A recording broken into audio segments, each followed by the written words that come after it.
एक इमाम साहब मस्जिद में तकरीर कर रहे थे कि अल्लाह सबको खिलाता है, जो नहीं खाता अल्लाह उसको भी खिलाता है। एक आदमी बोला कैसे खिला देगा अल्लाह, हम नहीं खाएंगे।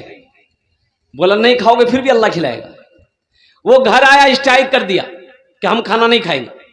ओए सुबह नाश्ता नहीं किया, दोपहर में खाना नहीं खाया, तो माँ होती है ना, माँ परेशान हो गई कि मेरे बेटे को क्या हो गया। बोले बेटा ती खाना क्या नहीं खाई, खाना खा ले बेटा। बोला नहीं हम खाना नहीं खाएगा, हम खाना नहीं खाएगा। और रात हो गई, रात में भी खाना नहीं खाया। और सुबह माँ परेशान की तो ये बोला कि नहीं घर में रहेंगे सब परेशान करेगा। वो घर से निकलकर जंगल में चला गया। बोले यहां कोई परेशान नहीं करेगा। देखते हैं अल्लाह हमको कैसे खिलाता है, देखते हैं अल्लाह हमको कैसे खिलाता है। वो जंगल में चला गया। उसकी माँ को पता चल गया मेरा बेटा जंगल चला गया। वो खाने का थाल सजा करके खाना लेकर जंगल चली गई। बोले बेटा खा लो, ए बेटा खा लो। तो बेटा बोला कि नहीं नहीं खाएंगे, रख दो। माँ खाना रख के घर आ गई। अब ये सोचा खाने के पास रहेंगे तो खाने का जी चाहेगा, तो खाना यहां है, कुछ कदम पे जाके सो गया। वो कुछ डाकू लोग जो है ना उसी जंगल में आके बैठ के मशवरा करता था कि कहां डकैती करना है, कहां क्या करना है।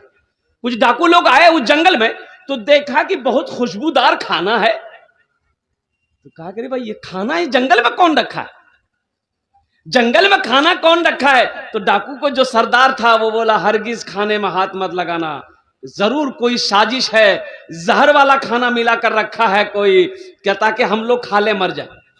पता करो, कोई ढूंढो, यहां कोई आदमी है क्या, जरूर कोई आदमी होगा। तो ढूंढा तो सोया हुआ था, पकड़ा कॉलर उठा के लाया।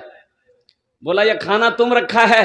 बोला नहीं हम नहीं रखा, मेरी माँ रख के गई है, कहा कि इस खाने में जहर है। बोला जहर नहीं है। तो बोला जहर नहीं तो खाओ। बोला हम नहीं खाएंगे। बोला समझ गए ना, तुम कैसे नहीं खाओगे, पता चल गया इसमें जहर है, तुमको खाना होगा।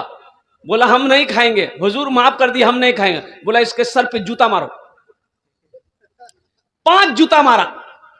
बोला नहीं हम नहीं खाएंगे। बोला फिर 10 जूता मारो। 20 जूता जब मारा, जब बेहोश हो गया तो बोला नहीं हम खाएंगे, माफ कर दिए खाएंगे। खाना खाया और दौड़ा भागा मस्जिद। इमाम साहब से बोला कि इमाम साहब आप पहले काहे नहीं बताए कि अल्लाह खिलाता है, जो नहीं खाता है अल्लाह उसको जूता मार मार के खिलाता है। अल्लाह उसको जूता मार मार के खिलाता है। कुर्बान जाओ मेरे बच्चों, अल्लाह से लो लगाओ, अल्लाह से मोहब्बत करो। अल्लाह देने वाला है, अल्लाह देने वाला है, अल्लाह खिलाने वाला है। अल्लाह कहता है कि मेरा बंदा मांगो, मुझसे मांगो, मैं तुझे अता करूंगा, मैं तेरी झोलियों को रहमतों से बरकतों से भर दूंगा। अल्लाह की सेवा कोई देने वाला नहीं, अल्लाह की सेवा कोई